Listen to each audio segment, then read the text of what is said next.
You're listening to the No Labels, No Limits podcast with best-selling author Sarah Box, where you get the inside scoop on the steps action takers and decision makers take to align their purpose to their principles and achieve their goals in business and life. We focus on the mantra, no labels, no limits, no excuses. Each week, you'll hear from remarkable guests who have overcome challenges and obstacles to succeed in the face of adversity. By listening to their stories, you'll get practical tips, tools, and resources you can implement today to bust through your own internalized prisons of worry and doubt. And now, without further ado, please welcome your commanding coach with plenty of chutzpah and heart, Sarah Box. Hey there, No Labels, No Limits podcast listeners. I want to thank you for joining us on this episode of the No Labels, No Limits podcast. As you know, it's a podcast all about shedding our limiting labels and beliefs so that we can all shine our light just a bit brighter in the world. And I've told you this before, and I'm going to keep saying it. I believe without a doubt, we are each capable of so much more than we imagine. And when we clarify, align, and declare our intentions for good, we can create a positive ripple effect that just spreads so far and wide. So if you're someone who feels spirit-led, you have an undeniable pull to be a light in the world and make a difference, I'm inviting you to stay connected with us through our website, through this podcast, and to share it with others who want to have that kind of impact. And that's really what our guest today is all about. Our guest's name is Desirel Calvin Lawrence, and I'm going to tell you a little bit about him before I bring him on so he can tell you about himself. Desirel helps leaders, young entrepreneurs, women, and those students on a mission to pursue their highest purpose through well-researched discoveries and original ideas. And I have some questions for him about that. I was thinking about him as I read through his biographical material and hopped on his music website and just kind of bounced around. And there's a lot to bounce around. That he's kind of a Renaissance man. He's super multifaceted and multi-talented. For instance, he's a versatile speaker, he's a creative artist, he's an author, and he's an entrepreneur with a variety of businesses and startups to his name already. And a couple of those, I won't go through the whole list because it's long, but a couple of them are VOLTSITE, which is a full business solutions company. So he works with folks, everything from by using mathematical deductions, he goes any part. Okay, he goes from any part of the business, from the early parts of naming and orienting and aligning to anything then to make that business customer ready. He also has a business called DESIREL Expression, which is a crafted gift company that puts together special words for all occasions, which appeals to me because sometimes those special occasions, they just need a few of the right words.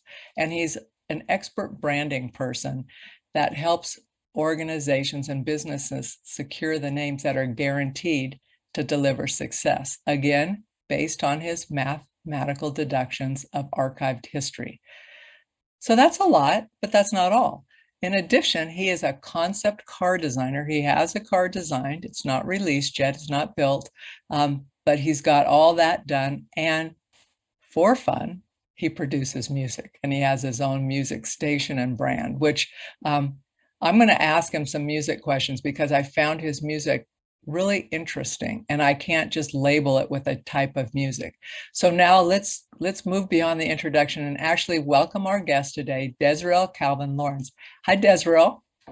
How you doing today, Madam Sarah? You overinflated my ego. You know, I need to go pump it up right now, just deflate it properly. But hey, all true. Thanks. That was all true, right? Yes, it's not like I made it up. Yes, that is true. But I did have fun.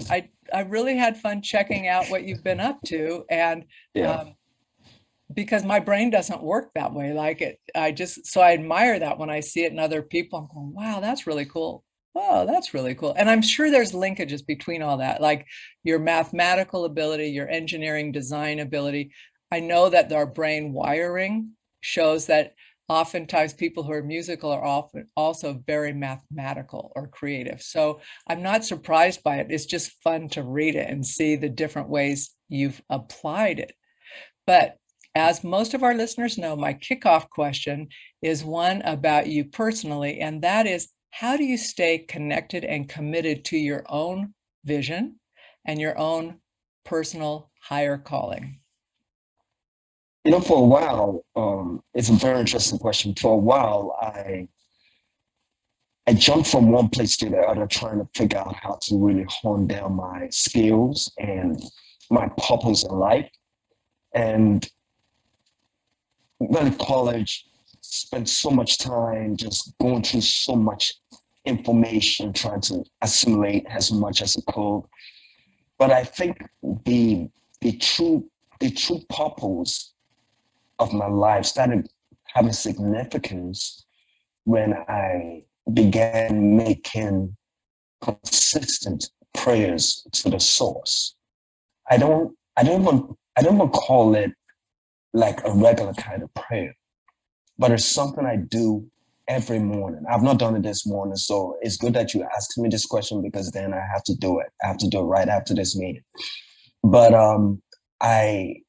I go into a state of meditation. There is quiet, and I outline the same intent that I've been doing for the past 5 years, if not more. And every day I say just this few words to myself in the quiet space of my mind. And I talk to the spirit. I say, Spirit, this is what I want to do. I want you to help me do these things. And I want you to help those individuals that are looking for the same thing do those things as well. And just make sure that any obstacle from me doing these right things do not continue in my life, but they completely removed, so that I can actually fulfill this purpose in my life. And I say this every day, and I've done this for close to 5 years. So I do this every day, and it kind of centers me, because it gives me a sense of direction. It gives me a sense of what I really want to do. It kind of cements in place what my purpose really is, because I'm outlining. I told this at the end of the day, we're all interconnected. It's that spirit line that flows through everybody, regardless of ethnicity, trade, religion, creed, belief, whatever. That spirit line that flows through everyone allows us all to connect. And if I can tap into that source and do something that uplifts everyone that taps into that space, then that's going to be my greatest calling. And then, as just a follow-up to that, once you've done that and you've had your quiet meditative prayer time, do you just go on about your day? Yes, I believe at that point in time, anything you actually do is going to be orchestrated by the Spirit, regardless of how you choose to do it or not. It's going to be orchestrated by the Spirit. You might choose to say, I am going to eat a whole bag of potato chips right now. And right when you choose to do that potato chip, somebody knocks on the door and says, hey, please, I need your help. And you're like, wait a minute, I need to eat. No, you can't eat your potato chips. We need to go now. And you drop your potato chips. That's the Spirit. I'm only laughing because I'm thinking how true that is. And then you come back and you go, why are those potato chips sitting there? I don't need those, right? And you put them away. The moment has passed. The Spirit has intervened and you have been schooled. Okay. So, in your background information, you talk about having lived through a lot of trauma as a young person. And that really kind of led you even down a dark road where you could have lost your life. And I'm wondering if you could share a bit of your story with us. Well, probably the biggest challenge I had growing up was losing my dad, all right? And even at a young age, he had impacted it inspired all my gifts in life in such a way that it lives with me till this day, actually. He never limited me in what was off limits. It never limited. He always guided my curiosity, and in a very healthy way, so that I could appreciate the key meanings of life. And what happened was, when he passed away, all I had from him was this gift of math and sciences, and the ability to be curious. And so I took that, and I was overseas back then. And when I got here to the United States, I wanted to make sense of this world over here. I was born in the United States. I was born in Brooklyn, but we lived overseas. And so when he passed away, I decided, all right, it's time to come over here and just continue my life. And I was young, but I needed to make sense of my life. And I didn't have all the proper footings to get it done. And during those periods, I went into a very serious kind of meditation. And during that meditation period, I probably opened up some chakras, whatever happened. And so I started getting like very big bouts of energy that I could not control. And after a while, I got labeled. I got diagnosed with the bipolar. But it never stayed too long. It just faded within like a couple of weeks and it was gone. But it was like this bout of energy that I had that I could not control. And so the forest before that takes place is always very life-threatening for me. And especially when that energy takes hold, it's a do or die situation, you know. And I managed to put it under control. I've put it under control for over 15 years now. But that's what sparked those experiences. And eventually I realized that this was something that I had to maintain my mental health in that direction for a long time, because the bipolar situation is usually nobody really knows what it is until the person starts going into deep thinking patterns that don't correlate with the realities. And it's so deep, and you lose your own foundation in the real world. And even in that state of mind, you are making sense of everything you're doing. So it's like you're going into different steps behind layers of understanding that you have. You can pinpoint an understanding and say, this is accurate, but it doesn't make sense in the real world. And I hated to be in that position. After a while, I realized that this is not where I want to be.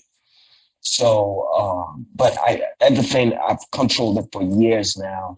And I've managed to use that and channel that energy in very constructive ways to my gifts and to my talents. And allowed me to come up with quite a number of companies. Like I said, I get into that energy of music, and I pretty much create anything, even classical. I could create classical. Even right now, I can create classical for you. And that is even right off the fly. And isn't that crazy? And so it's been something it has its mixed blessings, and but I've been able to appreciate the better blessings nowadays. Yeah. Does that feel lonely? Oh yeah, I get to be, you know, I tell myself, you know, if I didn't have my gifts, I'll be the loneliest person in the world. But my gifts keep me company on so many levels, and I love people. I'm anybody that meets me just wants to hang out with me. But I love my space. I love my little peace of mind. And if I had no gifts, I would be very, very lonely. Very lonely. Let's talk about your gifts. How did those gifts actually help you find your place? Because right now your big focus is on inspiring massive change in the world, right? So from being very interior and seeing things behind, right, that you're saying that normally you wouldn't necessarily see, and then to recognizing your gifts, How did that translate to who and where you are today, that you just want to inspire this massive change and working with the folks that I read about in the intro? Yes. So I realized that to inspire change, you have to be open to meeting people. And I realized that in my line of work, I do meet people from time to time, maybe through my friends, through the things I do for them. They connect me with other people who need my help. But I've been able to use these ideas. Like I was just talking to someone long ago. I said, I've been trying to get on TEDx for a while. And I'm trying to explain to them that this global situation we have with the global warming that is creating all these catastrophic climatic conditions can be redacted. And I have a blueprint to do this. And I literally mapped out an idea that is very doable and cool. I'm very positive can change the direction of the earth in a very powerful way. I am so positive about this. I talked about the reconstructing the ice poles, the polar ice caps. Talked about the tree engineering as one of them. Talked about the aspect of carbon. Is it lithium hydroxide being mixed with the carbon dioxide in the air in such a way that molecules that end up being helpful to the earth as opposed to negative on the earth, and just removing the carbon dioxide emission completely. But I mapped out this plan completely, and I know it is so doable.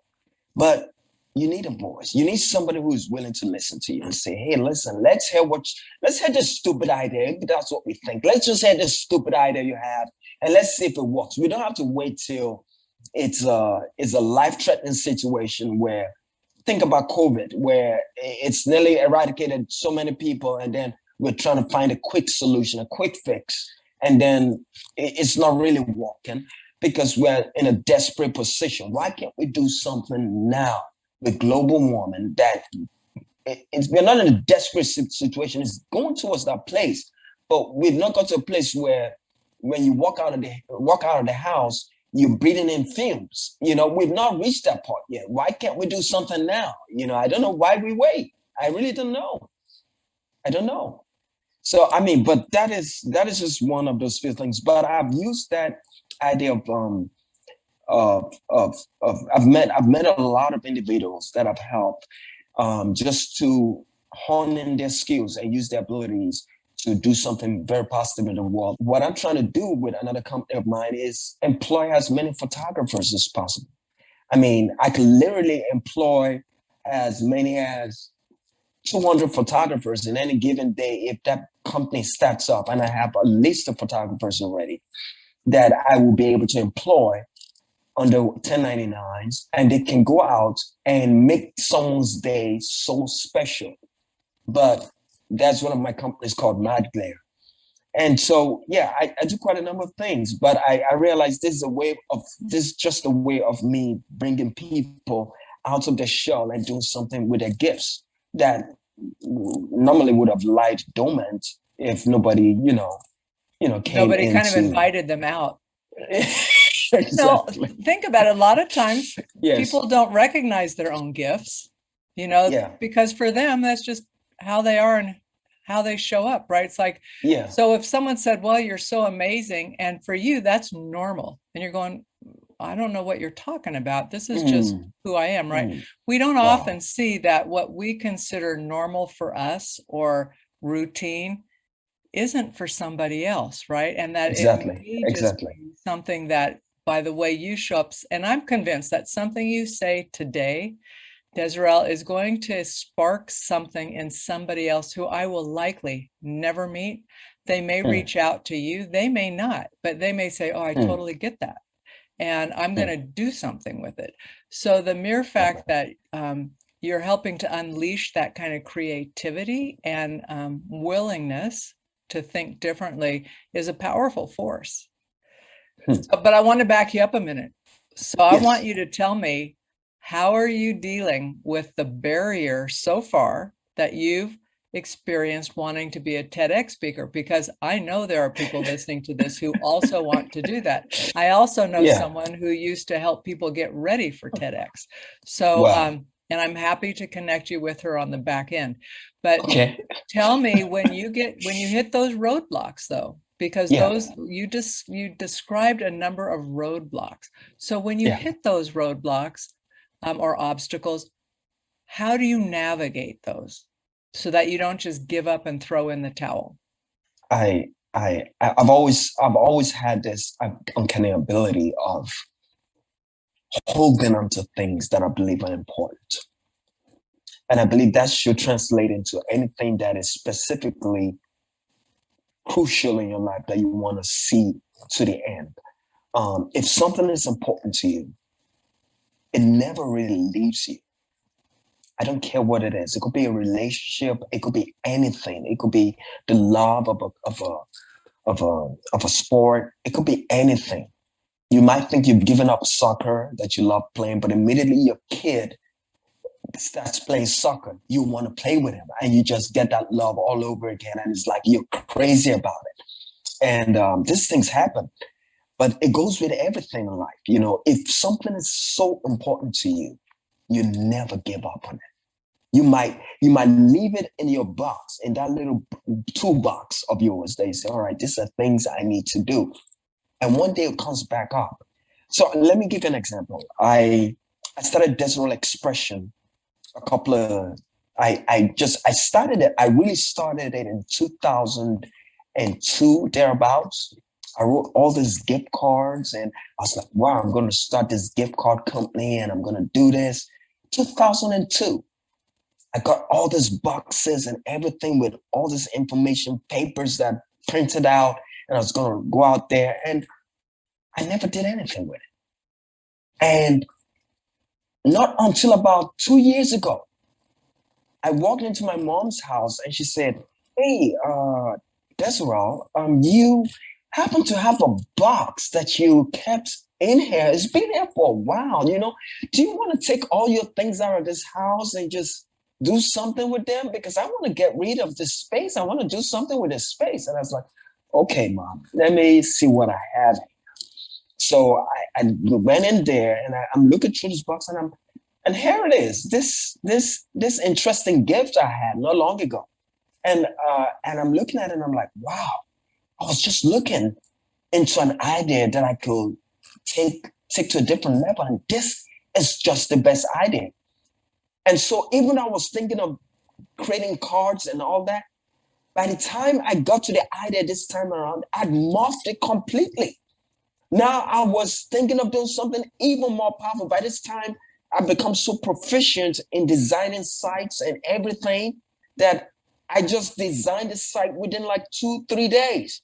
Created DesirelExpression.com and have the whole system set up so that I can create words for special occasions. And I crafted on glass so that it is very beautiful, or any framework that you need. And I send it off to your loved ones. And that was done within 3 days. But think about holding on to your gifts and never giving up. Because some people are like, oh yeah, I don't need that. I'm done with it. I want to do that, but just throw it away. Don't throw it away. If it's something special that you invested time in, don't throw it away. Leave it, because it is growing. That tree is growing. And when soon enough, you'll be able to really plant it somewhere that makes it grow fruits, you know. But take it, you're just going to transplant it somewhere else. And it's going to be a beautiful story after that, you know. The other thing that you just described doing, which I think is powerful, is you let go of what you thought it had to be in 2002 and let it grow into what it needed to be now, right? Exactly. Times are different. You didn't say, no, this has to be a cards and this and that, yes. right? you saw it different, and you fit into our world today, and the ability for you, and I'm going to use different language, but as a third party provider, right? For me to be able to say, hey, I have this really special thing. Could you do this for me? And that's a lot of how we operate today. And we were not operating that way in 2002. That's so true. That is so true. The timing, but I'm also going back to how you start your morning, right? Where you're saying, you just keep your intention clear, what you want. You ask for guidance, for roadblocks to be removed, and then you go about your day, trusting that that will occur as it needs to. And so it also sounds like where you never lose focus of what's important, you also don't lose faith. No, I don't. No, I don't lose faith. I have no choice. I cannot lose faith. You could. Honestly, people can choose to get so defeatist, like, oh, that'll never work for me, or it only works for Desirel, it won't work for me. Because I listen to that, right? Yeah. It's a choice. You consciously, intentionally make a choice every day to go a certain path. And I believe we all have to do that, because it's easy. It's super easy, especially if you get distracted by all the negativity, to go, there's just nothing good, or I'm just one person among all of this noise, right? So I think some of the powerful takeaway from you is that even though you've had those kind of moments where roadblocks get put up in front of you, you keep walking with intention toward what matters to you. And even though it might look different now, today, you still own it and love it. Yes. Is that accurate? That is so accurate, ma'am. Okay. That is so accurate. Yes. Okay. Yes, so now let's pretend I'm a new client for you. I come to you. Okay. You don't know anything about me. I don't have a web presence, so you can't research me, right? But I'm brand new, but I have an idea. So tell me, where would we start? What would you have me do or think about? What would be the first few steps we would do together? Well, very interesting you say that. First of all, I want you to know what you're getting into. What is your idea? And let's say it is baking cookies. Let's just assume baking cookies. Okay. Can they be chocolate chip, please?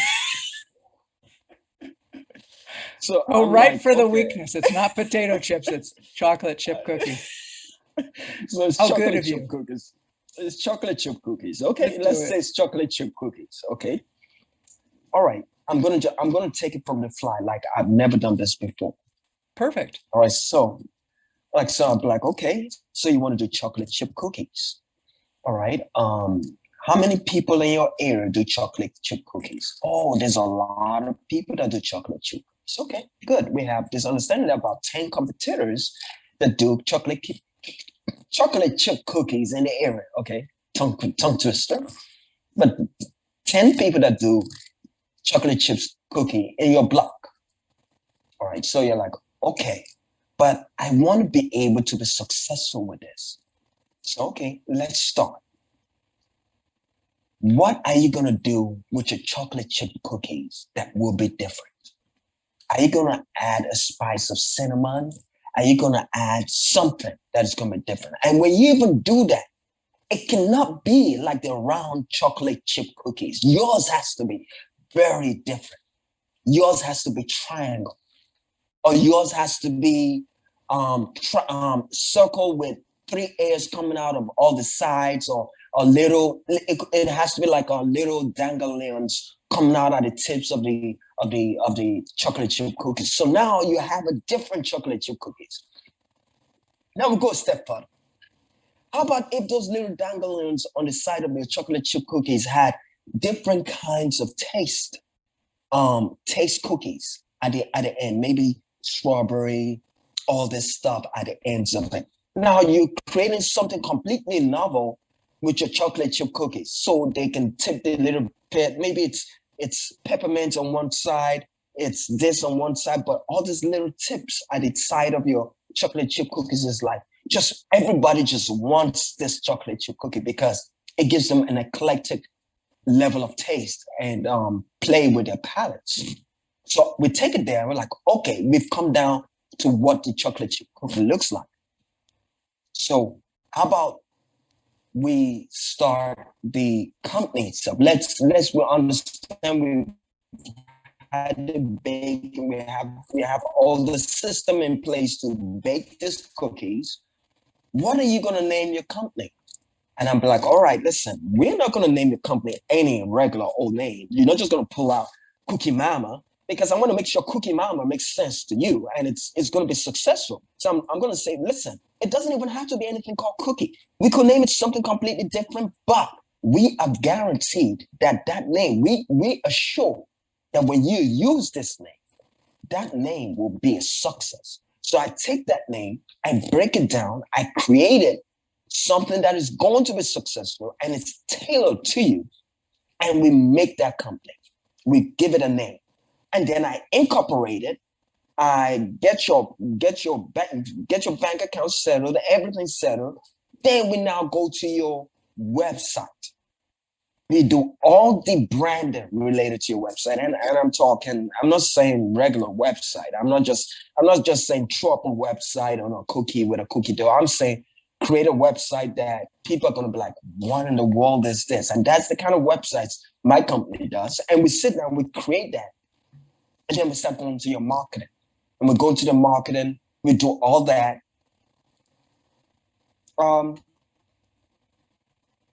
So you basically get all my systems. Say it again, man. So you basically help me get all my systems in place.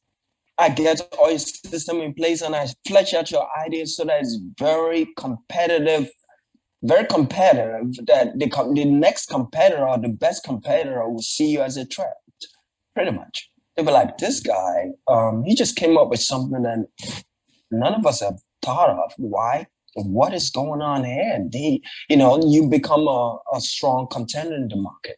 And that's really how I usually like working with my clients so that they have a way of setting their mark. Yeah.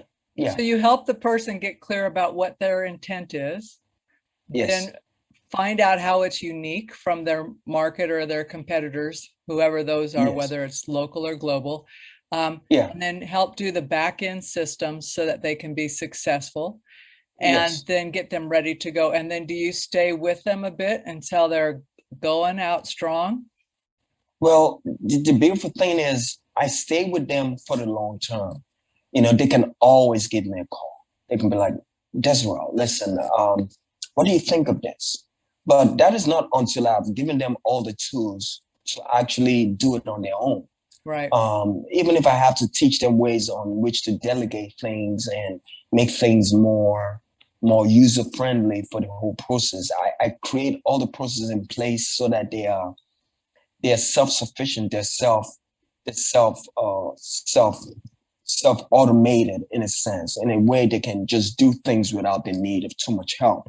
And when the help doesn't arise, they can always give me a call, and I look forward to helping them, iron out any kinks in the road and get them back on track.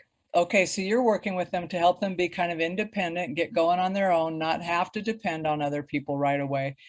Do you find at the point at which they've scaled and have grown to a point where it's no longer efficient for them to be the person, right? Do you find any resistance from folks, founders and startup folks to bringing other people on, or are they already by that point they're going, oh my God, yes, give me help? Oh, no, well, so that always happens.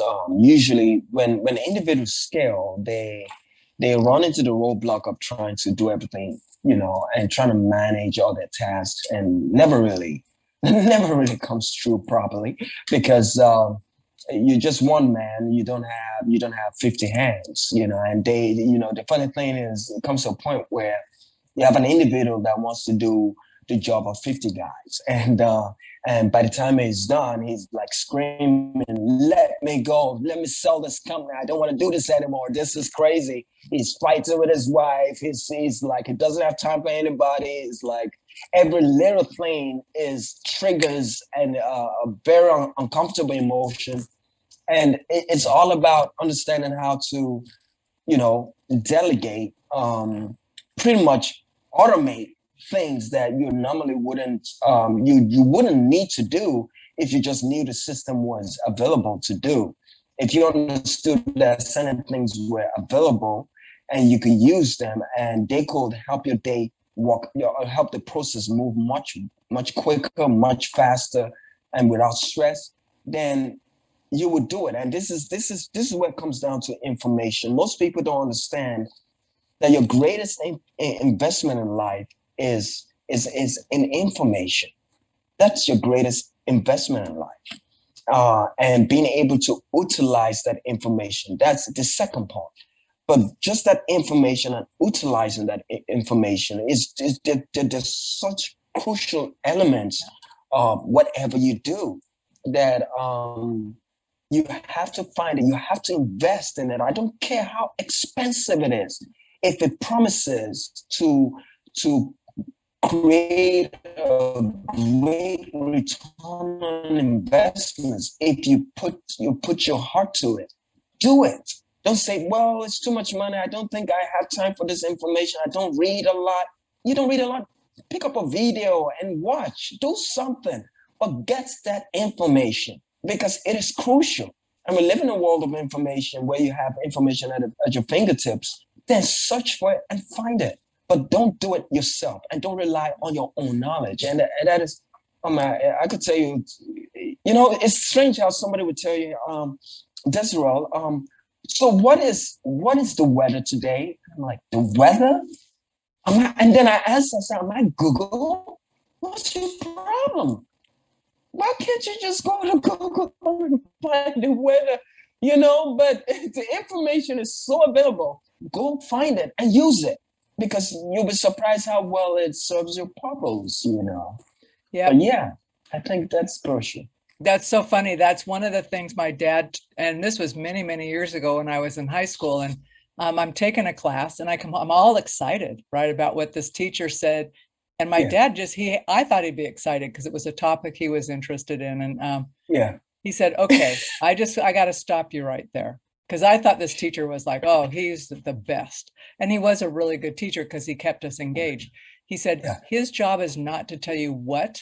His job is to teach you how to find information and how to make sense of information, because what he taught you was his interpretation of the information. And it made me mad because I'm a teenager and I was all excited. And I have to own it. I was a little bit mad thinking, well, what the heck? He just rained on my parade. But I realized, much like you're saying, right, having information, knowing how to understand it or put it together, or having people who have the information you need is a game changer, right? Because there is so much out there. And I'm not going to spend a whole bunch of time getting an almanac out to look at something that I can say, Google, Alexa, pick up my phone. What's the temperature right now? Or what's the air quality index, and but the key is knowing what information you need and what will overwhelm you, because it's super easy to get overwhelmed or use information and learning as a delaying tactic. Sometimes like, well, I'll start when I know more. And sometimes when you're innovating, you never know more. You just have to know enough to start. Do you think that's so? Yes. Oh, that is so true.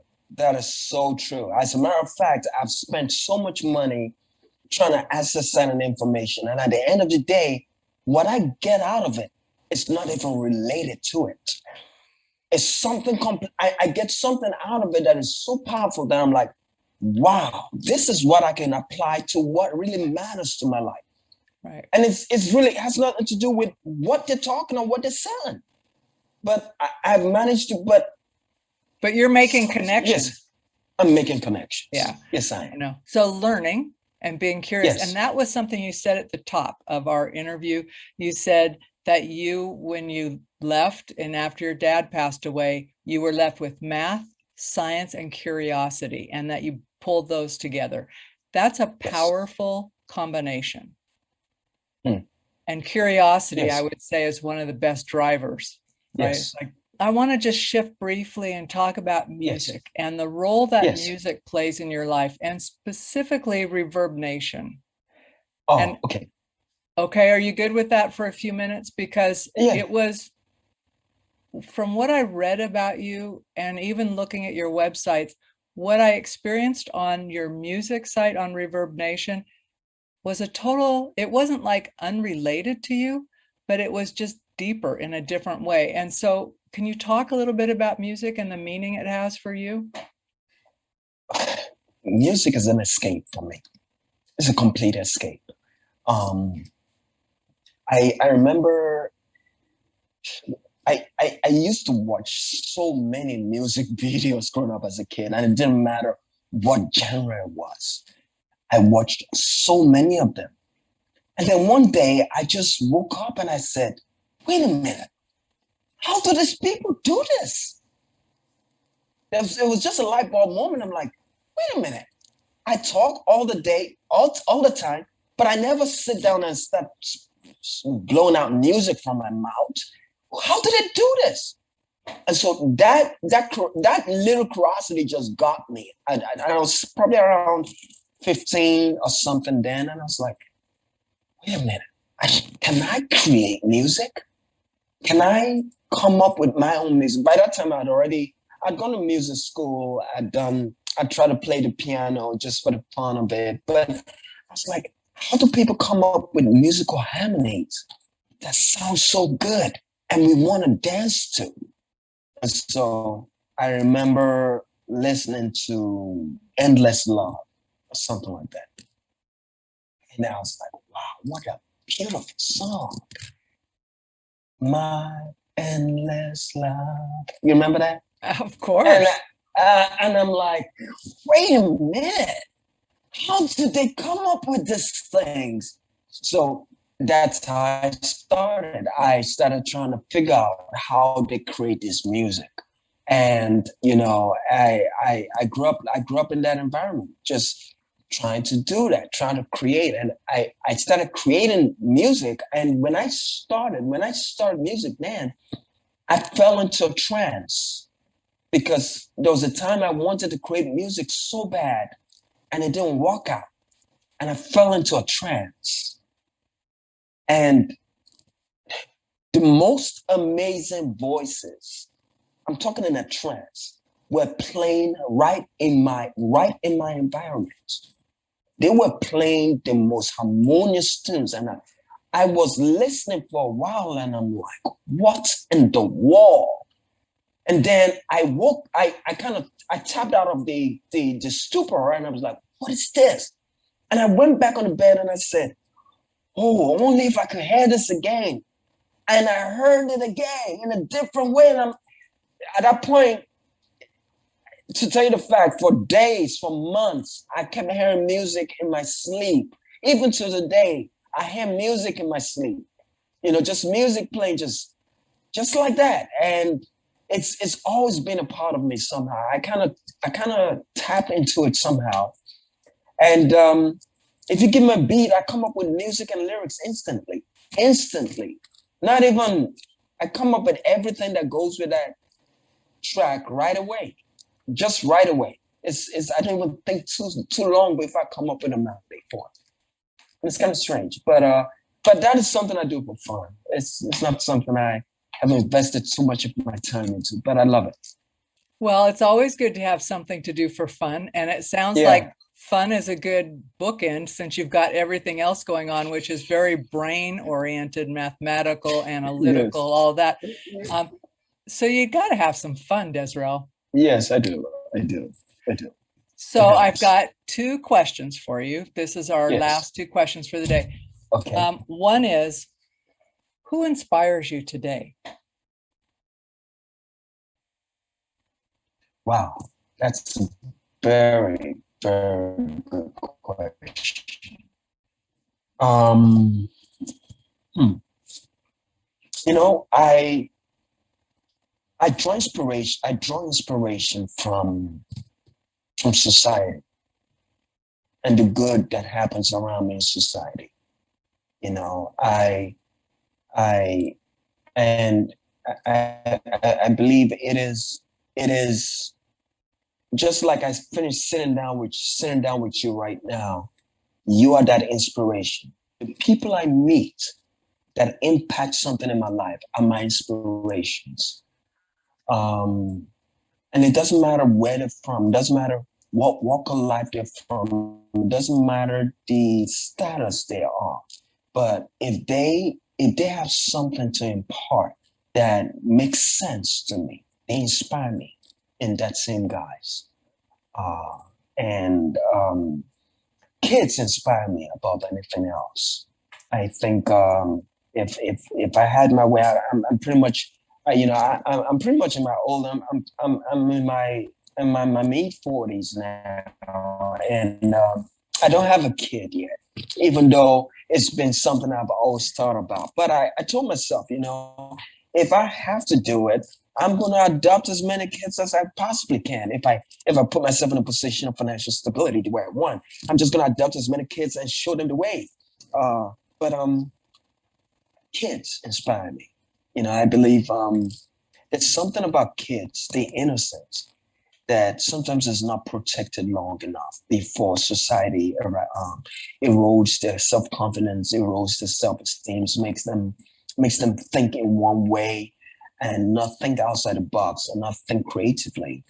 And if I did have my way, I will have a school for kids, a foundation for kids where they can actually explore their creativity, not in a quarrelsome way, but in a very healthy and uplifting way. Beautiful. Yes. Beautiful. Okay, and the last question is, where do you recommend people find you on the internet, on the interwebs? What's the best place to track you down and communicate with you? Well, I was thinking about this for a while, and I was like, I have so many websites and all that. And I said, why not let me put all this in one system under my Desirel Speaking? Because I want to be in a position where I do speak. I really want to speak on TEDx. I don't know what it is, but I believe that a lot of people need to understand how to change the global situation with climate. So I decided I was just going to put everything on my speaker page. So if you go to Desirel, DESIREL.live, Desirel.live, you get to see most of the things I do. Not everything, but most of the things I do. And from my entertainment company to my business solutions company to my Desirel Expressions to my book. I didn't say I wrote a book. I wrote two books, actually. One called The Power of Paradise and one called The Wiz Diary. So all that you can find on Desirel.live and hopefully be inspired. Well, we'll put that in the show notes for anybody who's listening. That's where you can find it. And also your other offshoot ones, in case someone says, well, I'm only an Instagram person. We'll put that there too. But we'll start with Desirel.live so that people can find all the multifaceted aspects of what you're doing. I want to just thank you for taking time to spend your day, part of your day, with me and with our podcast guest listeners. And as you know, when we first were doing sound check and talking, I've been looking forward to our conversation, and I so appreciate having you on this podcast. Thank you so much, Sarah. Thank you so much. It's been an honor. I mean, it's life-changing. Like I said, you have a phenomenal show. You do a phenomenal job. You have a phenomenal management. I spoke to Summers. Summers just perfect. So you guys are great. You do a great job, and I'm sure you. I mean, they say birds flock alike. I'm sure the people who listen to your podcast are just as beautiful. You know. Thank you. And thank you for the opportunity. Yes. Thank you very much. And you know what? Summer is a rock star. So, all right. Thanks. And we'll see everybody next week on our next episode. You've been listening to the No Labels, No Limits podcast with best-selling author, change agent, and strategic vision coach, Sarah Box. You can grab the show notes and find out how to work with Sarah at sarahbox.com/no labels, no limits podcast. We'd love this podcast to reach as many people as possible. So please remember to rate, leave a 5-star review, and share the podcast with someone you think would get value from this conversation. Until next time, keep taking those daily action steps to align your purpose to your principles and achieve your goals in business and life.